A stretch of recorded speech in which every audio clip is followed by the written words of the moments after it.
spread out all over the place. So nice in here. Hey, good morning, everybody. Good morning. Those of you who don't know me, and some of you may not, my name is Keith Mickens, UAW Co-Director of National Training Center. And I want to welcome you here. I want to bring you greetings, first of all, on behalf of UAW Vice President, Director of the Chrysler Department. If you can't hear me, let me know.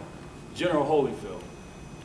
And the March of Dimes has always been very important to General. It's always been something that he strongly believed in because he's as an individual and as a UAW director, he's always been committed to children. He's always been committed to helping the babies. And you guys have always been our army on the ground in the facilities to help promote consciousness and understanding of how important it is to assist in this effort. And you're playing that role again this year, and we appreciate it. And so I don't want to take up a whole lot of your time. Bring over my partner, Pat Gibson, who's Associate Co-Director of the National Training Center. And he'll say a few words, but I just wanted to convey to you from General, as well as myself and our whole team, just how important we feel this effort is. Thank you.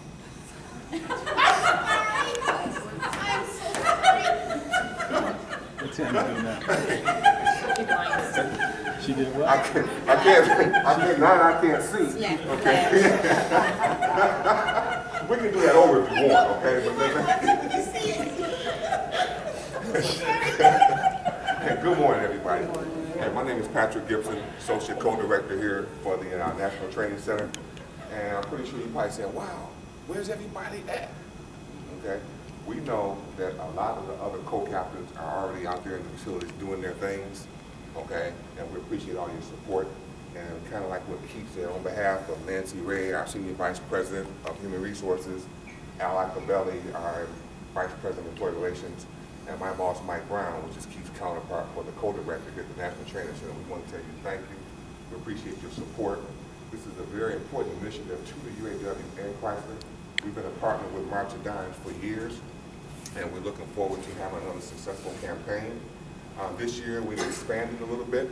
We're going to have a walk, as you well know, down at Wayne State, okay, downtown. Also, there'll be a walk in Metro Beach.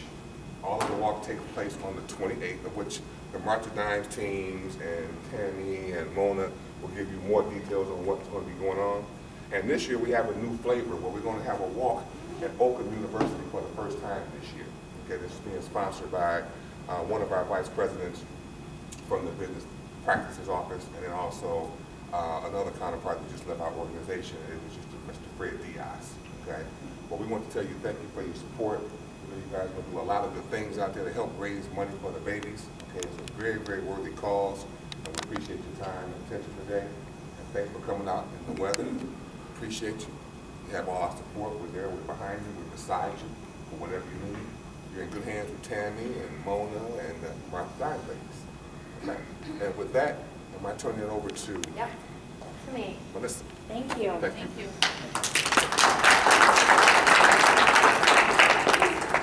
Hi, everybody. Most of you have heard me speak year after year after year, but I'm Melissa Greer, and I'm the State Director of March for Babies for March Dimes. Thank you for being here today. Many of you have been doing this for years, so I know you, and so I'm not going to go into the whole long spiel about what we do. You're going to see it in a video, and you're going to hear from one of our ambassador families and long-term co-captains to tell you her story so you can directly connect the dots. But what I do want to tell you is thank you. As both Keith and Patrick mentioned, UAW and Chrysler have been long-standing supporters of the March of Dimes for decades. We can at least, it probably goes back further, but we can at least contribute or attribute back to 1986. So you can imagine the dollars that you've raised throughout that almost about 27 years, almost 30-year partnership.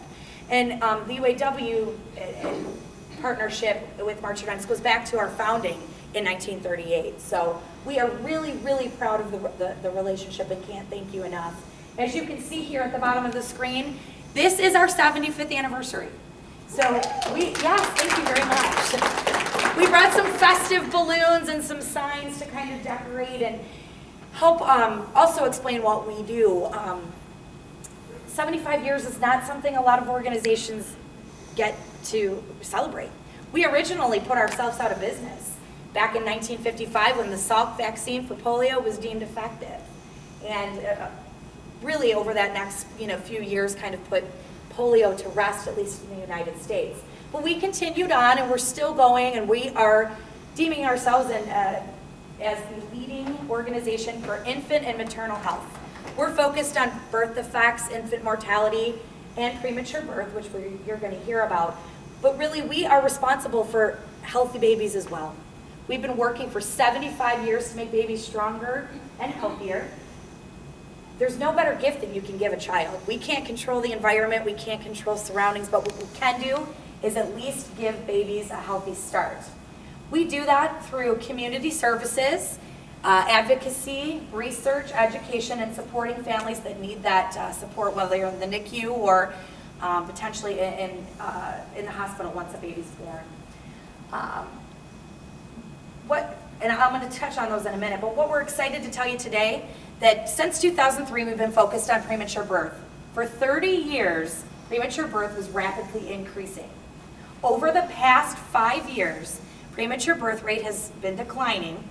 We've always been saying 1 in 8 babies are born too soon and too small. We are happy to tell you that because of the dollars that our partners are raising, putting towards those community services, advocacy, research, education, and support, we were able to announce in January that 1 in 9 babies are now born too soon. So we saw a big decrease, and now we can promote some success.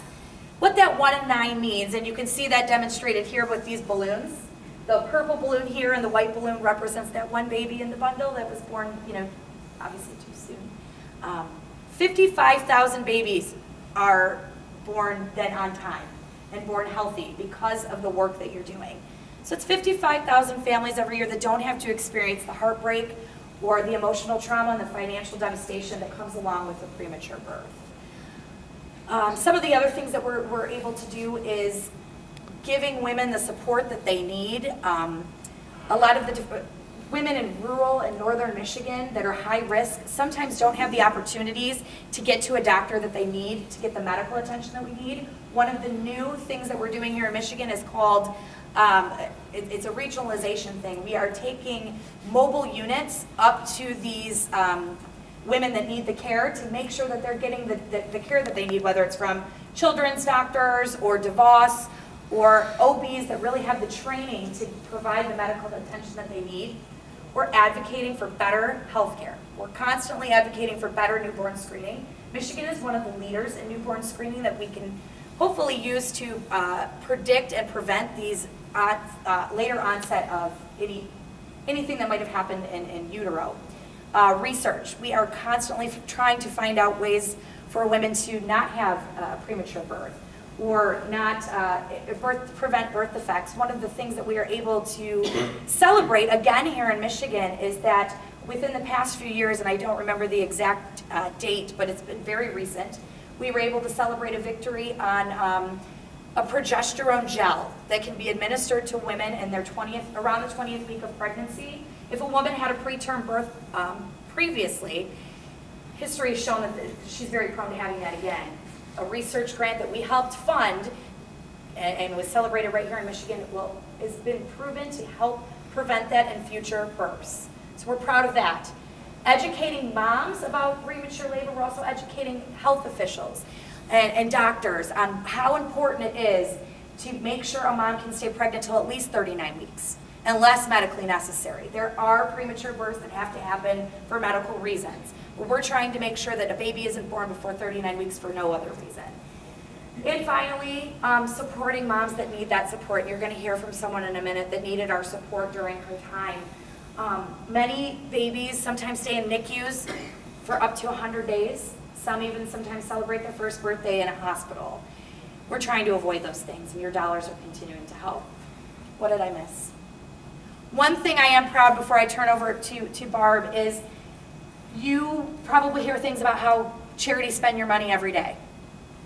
what we are very, very excited to tell you is that in Michigan, 88 cents of every dollar you raise goes directly back to our mission.